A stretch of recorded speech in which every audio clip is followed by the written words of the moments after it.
Hi guys, మీరంతా ఎలా ఉన్నారు? ఈరోజు నేను ఒక కొత్త హారర్ స్టోరీతో మళ్ళీ మీ ముందుకొచ్చాను. మన దేశంలోని అస్సాం మీద నేను ఇంతవరకు ఎలాంటి వీడియో చేయలేదు, అలాగే ఎలాంటి కథలు కూడా చెప్పలేదు. అక్కడ ఏముంటాయిలే కథలు అని నేనెప్పుడూ అనుకునేవాణ్ణి. కానీ ఇంటర్నెట్ స్క్రోల్ చేస్తున్నప్పుడు నాకక్కడ సగానికి పైగా కథలు కనిపించాయి. మరియు అలాంటి ఒక కథే ఇప్పుడు నా ముందుకొచ్చింది. బహుశా ఇది చాలా భయంకరమైనది మరియు మీరంతా దాన్ని వినాలి. ఇది కేవలం ఒక కథ కాదు, ఇదొక హారర్ కథ. అస్సాంలో ఒక కాంపౌండ్ ఉంది. అక్కడ 3 కాలేజీలు ఉన్నాయి, 3 భవనాలు మరియు 3 వేరువేరు కథలు ఉన్నాయి. ప్రతి భవనంలోనూ ఒక భిన్నమైన కథ దాగి ఉంది. అక్కడ చదువుకున్న పిల్లలు, అక్కడ చదువుకునే కాలేజీ విద్యార్థులు కూడా మళ్లీ అక్కడికి తిరిగి వెళ్లలేకపోయారు. అక్కడికి వెళ్లిన వారంతా మళ్లీ తమ ఇళ్లకు తిరిగి వచ్చేవారు, ఎందుకంటే అక్కడి భయం ఏమిటో వారికి తెలుసు. ఈరోజు నేను మీకు చెప్పబోయే కథ ఈ కాలేజీ గురించే. ఇదే కాలేజీకి చెందిన రవి అనే ఉపాధ్యాయుడి గురించి. ఈ కథ ఎలా ఉంటుందంటే, సరే మొదలు పెడదాం. ఇప్పుడు మీకు ఈ కథ మొత్తాన్ని ఒకేసారి వినిపిస్తాను. కానీ ఈ వీడియోని ప్రారంభించే ముందు ఇలాంటి మరిన్ని హారర్, మిస్టీరియస్ మరియు చారిత్రక వీడియోలు చూడటానికి నెమ్మదిగా ఏం జరిగిందో తెలుసుకుందాం.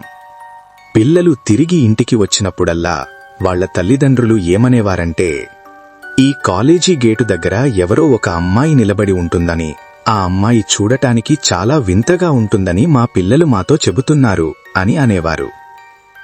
కాని మేము టీచర్లను లేదా ఎవరైనా స్టాఫ్ని అడిగినప్పుడు వాళ్ళు, లేదు, ఇక్కడ అలాంటి అమ్మాయి ఎవరూ నిలబడరు, మీ పిల్లలు ఏ అమ్మాయి గురించి మాట్లాడుతున్నారో మాకు తెలియదు అని తిరస్కరించేవారు. రాను రాను పిల్లలు, మా క్లాస్ రూంలో కూడా చాలా వింతైన సంఘటనలు జరుగుతున్నాయి, వాటిని మనం నేరుగా పారానార్మల్ ప్రపంచంతో ముడిపెట్టవచ్చు అని కూడా చెప్పసాగారు. ఇప్పుడు ఈ విషయాలన్నింటినీ దృష్టిలో ఉంచుకుని వారి తల్లిదండ్రులు వాళ్లని ఇక్కడికి పంపడానికి పూర్తిగా నిరాకరించేవారు. ఈ కాలేజీకి వెళ్లకూడదు, వేరే కాలేజీలో అడ్మిషన్ తీసుకుందాం అని అనేవారు. ఇలా జరగడం వల్ల ఈ కాలేజీలో అడ్మిషన్లు చాలా తగ్గిపోయాయి. చదువుకోవడానికి ఇక్కడికి జనాలు రావడం మానేశారు. కానీ చాలా దగ్గరగా ఉండే కొద్దిమంది పిల్లలు మాత్రమే, లేదా ఏదైనా సమస్య ఉన్నవారు మాత్రమే ఇక్కడికి వచ్చేవారు. ఇక టీచర్లు మరియు స్టాఫ్ కూడా నెమ్మదిగా తగ్గిపోయారు. చాలా తక్కువ మంది టీచర్లు మరియు స్టాఫ్ మాత్రమే మిగిలారు. అప్పుడే ఒక టీచర్ ఇక్కడ రిజైన్ చేశాడు. అతని స్థానంలో ఒక కొత్త టీచర్ రావాల్సి ఉంది. చాలా బ్రతిమాడిన తరువాత వారికి రవి అనే ఒక టీచర్ దొరికాడు. రవి అప్పుడే బీఈడీ పాస్ అయ్యాడు, కాబట్టి అతనికి వెంటనే ఉద్యోగం కావాలి, ఎందుకంటే చదువు పూర్తయింది కదా. కాబట్టి వెంటనే వచ్చిన ఆ జాబ్ ఆఫర్ను, ఆ కాలేజీ చరిత్రను చూడకుండానే అతను అంగీకరించాడు. రవి మొదటి రోజు తన డ్యూటీకి వచ్చినప్పుడు కాలేజీ సమయమవుతున్నా కాలేజీలో ఎక్కువ మంది పిల్లలు లేరు, అలాగే స్టాఫ్ మెంబర్స్ కూడా ఎక్కువగా లేరని అతను గమనించాడు. తరువాత అతను స్టాఫ్ రూమ్కి వెళ్లాడు. ఏ టీచర్ అయితే రిజైన్ చేశాడో ఆ టీచర్తో మాట్లాడటానికి. ఆయన తన రాజీనామా లేఖని పెడుతున్న సమయంలోనే రవి అతనితో మాట్లాడుతూ, సార్, మీరు ఈ జాబ్ ఎందుకు వదిలేస్తున్నారు? ఇది చాలా మంచి కాలేజీలాగా అనిపిస్తోంది, ఇక్కడ చాలా ప్రశాంతంగా కూడా ఉంది, చాలా బావుంది అని అన్నాడు. అప్పుడు ఎదురుగా ఉన్న ఆ టీచర్ ఇలా అన్నాడు, ఈ ప్రశాంతతే చాలా ఇబ్బందిగా ఉంది, ముందు ముందు నీకు కూడా అది ఇబ్బందిగా అనిపిస్తుంది. కాలేజీ అంటే ఎంతో మంది పిల్లలకు ఒకేసారి చదువు చెప్పడానికి, విద్యను పంచడానికి ఉంటుంది. కానీ ఇక్కడ మిమ్మల్ని అలా చెయ్యకుండా ఆపే విషయాలు చాలా ఉన్నాయి. గత కొద్ది రోజులుగా ఇక్కడ కొన్ని సంఘటనలు జరిగాయి. వాటిని దృష్టిలో ఉంచుకుని నేను రాజీనామా చేశాను. ఎందుకంటే కొంతకాలం నేను నిరుద్యోగిగా ఉన్నా పర్వాలేదు, కానీ ఈ కాలేజీలో మాత్రం ఉండలేను. ఇక్కడ ఉన్నది ఏదైనా సరే అది చాలా ప్రమాదకరమైనది. సరే, ఇప్పుడు నాకు చాలా ఆలస్యమవుతుంది, నేను బయలుదేరుతున్నాను. కానీ నీకు ఆల్ ది బెస్ట్. బహుశా నువ్విక్కడ కొన్ని రోజులే ఉంటావేమో, కానీ ఆల్ ది బెస్ట్. రవికి ఏమనిపించిందంటే, ఇతనేంటి ఇలా మాట్లాడుతున్నాడు? నాదేమో మొదటి ఉద్యోగం, పనిచేయడానికి వచ్చిన మొదటి ప్రదేశం. ఈ వ్యక్తి నన్నింతలా భయపెట్టి వెళ్లాడేంటి? ఇలా ఎలా జరుగుతుంది అని అనుకున్నాడు. ఆ తర్వాత అతను క్లాస్ రూమ్కి వెళ్లాడు. చాలా కొద్దిమంది పిల్లలు మాత్రమే ఉన్నారు. ఇంకా కొద్ది రోజుల్లో ఎగ్జామ్స్ ఉన్నాయి. ఆ ఎగ్జామ్ సమయంలో అతను పిల్లలందరితో పాటు క్లాస్ రూంలో ఉన్నాడు.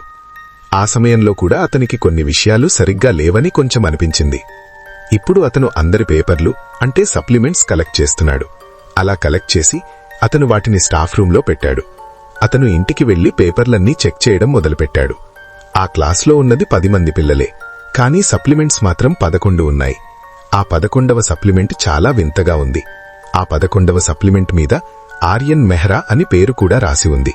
ఇది చూసి రవి ఒక్కసారిగా షాక్ అయ్యాడు. నేను స్వయంగా లెక్క పెట్టాను కదా, క్లాసులో ఉన్నది 10 మందే. మరి ఈ 11వ సప్లిమెంట్ ఎక్కడి నుండి వచ్చింది?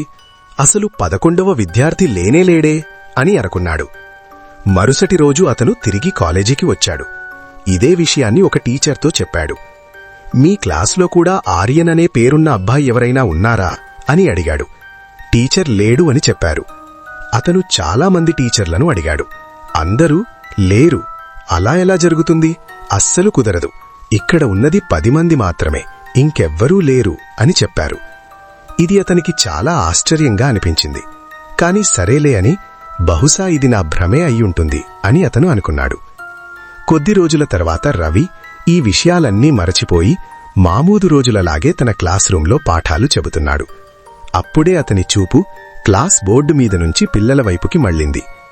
అప్పుడు చిట్ట చివరి బెంచ్లో ఓ మూలన ఒక పిల్లాడి వెనక ఇంకొక అబ్బాయి కూర్చుని ఉన్నాడు. ఈ అబ్బాయి చూడడానికి చాలా వింతగా ఉన్నాడు.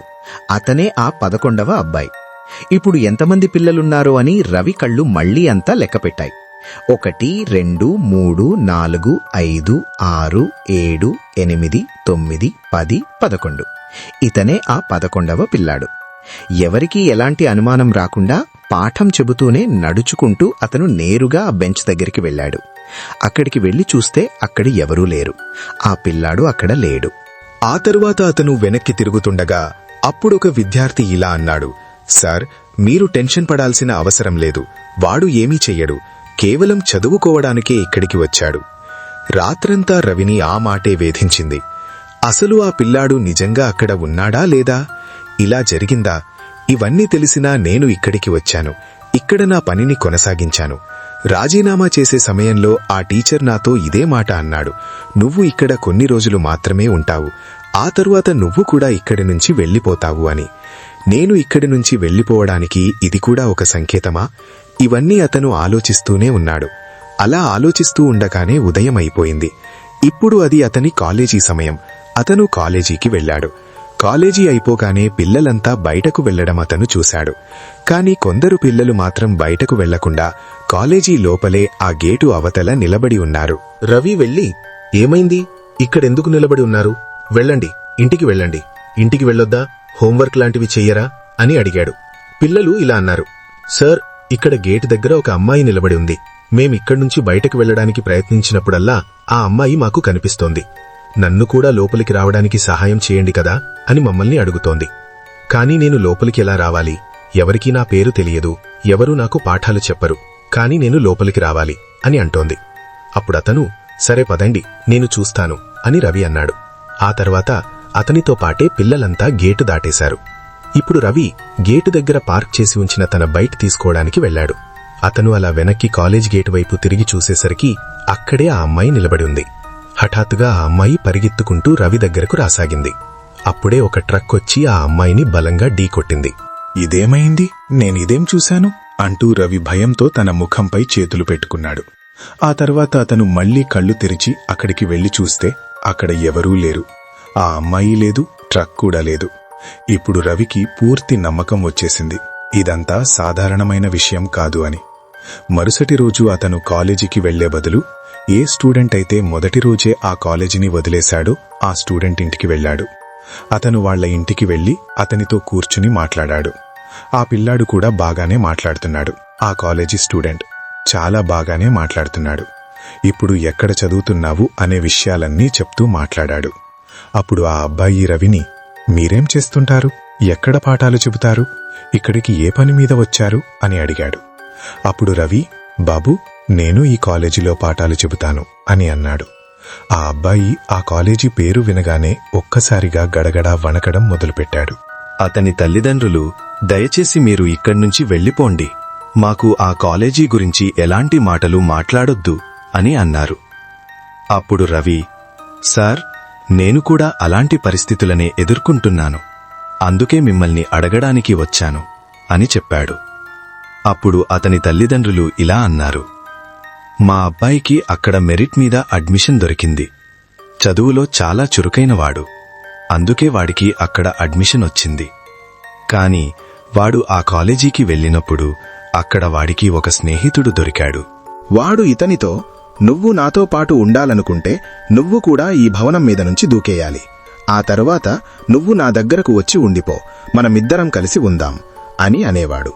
వాడు ఈ విషయాలన్నీ చూసి విన్న తర్వాత ఇంటికి వెళ్లి ఇదే విషయాన్ని తన తల్లిదండ్రులకు చెప్పాడు. దాంతో అతని తల్లిదండ్రులు అక్కడ నుంచి వాడి అడ్మిషన్ను క్యాన్సిల్ చేయించారు. ఆ అబ్బాయి పేరు సార్ ఆర్యన్ మెహ్రా. ఈ పేరు మళ్లీ రెండోసారి వినగానే రవి ముఖంలో రంగు పూర్తిగా ఎగిరిపోయింది. అతను షాక్లో ఉండిపోయాడు. ఆ కాలేజీలో ఏమైనా సరే ఇక నేను అక్కడ పనిచెయ్యకూడదని రవి నిర్ణయించుకున్నాడు. ఇది చాలా అరిష్టమైన కాలేజీ. ఇక్కడ చాలా అరిష్టముంది. పిల్లలు కూడా చాలా తక్కువగా ఉన్నారు. జీతం బాగానే ఉన్నా ఇక్కడ జరుగుతున్న ఈ సంఘటనలు నేను తట్టుకోలేకపోతున్నాను. నేనిక్కడ పని చెయ్యలేను. ఆ తర్వాత మరుసటి రోజు అతను కాలేజీకి వెళ్లాడు. అతను కాలేజీ లోపల అడుగు పెట్టగానే కాలేజీ లోపల కొంతమంది పిల్లలు గుంపులుగా చేరి ఉండటం గమనించాడు. అతను వెళ్లి వాళ్ళని, మీరంతా మీ క్లాస్ రూమ్లలో ఎందుకు లేరు? వెళ్ళండి మీ క్లాస్ రూమ్లకు అని అడిగాడు. అప్పుడు పిల్లలిలా అన్నారు, సార్ ఇదిగో చూడండి, అక్కడ నేల మీద ఒక టార్చ్ పడి ఉంది. దాన్ని పైకి ఎత్తగానే అతన్ని అడిగారు, ఇక్కడికి ఎలా వచ్చావు అని, కొంతమంది పిల్లల క్లాస్ రూంలోకి. అతను వెళ్లి అడిగాడు, మీరు మీ క్లాస్ రూంలో? అప్పుడు పిల్లలన్నారు, సార్ ఇదిగో చూడండి, అక్కడ నేల మీద ఒక టార్చ్ పడి ఉంది. ఆ తర్వాత నేనీ తలుపు తీసి లోపలికి వచ్చాను. ఆ తర్వాత ఆ వాచ్మెన్ ఇలా అన్నాడు, నేనీ క్లాస్ రూంలోకి రాగానే చివరి బెంచ్ మీద ఒక అబ్బాయి కూర్చుని ఉండడం చూశాను. నేను వాడి దగ్గరకు వెళ్లాను. వాడొక ఖాళీ కాగితం మీద ఏదో రాస్తున్నాడు. అక్కడ చాలా చీకటిగా ఉంది. నాకేమీ అర్థం కాలేదు. కాని అయినా సరే నా దగ్గర ఉన్న ఫోన్ లైట్ సహాయంతో చూశాను. నా టార్చ్ లైట్ కింద మర్చిపోయానో ఏమో నాకు గుర్తులేదు. వాడు పేపర్ మీద ఏం రాస్తున్నాడో నా ఫోన్ లైట్ వెలుతురులో చూడటానికి ప్రయత్నించాను. వాడి దగ్గర పెన్సిల్ లేదు, కలం లేదు. వాడు తన వేలి రక్తంతో ఏదో రాస్తున్నాడు. అది చూసి నేను షాక్ అయ్యాను. అప్పుడే వాడు అకస్మాత్తుగా నా వైపు చూశాడు. వాడు నా వైపు చూసినప్పుడు వాడి ముఖంలో అసలు కళ్ళే లేవని నేను గమనించాను.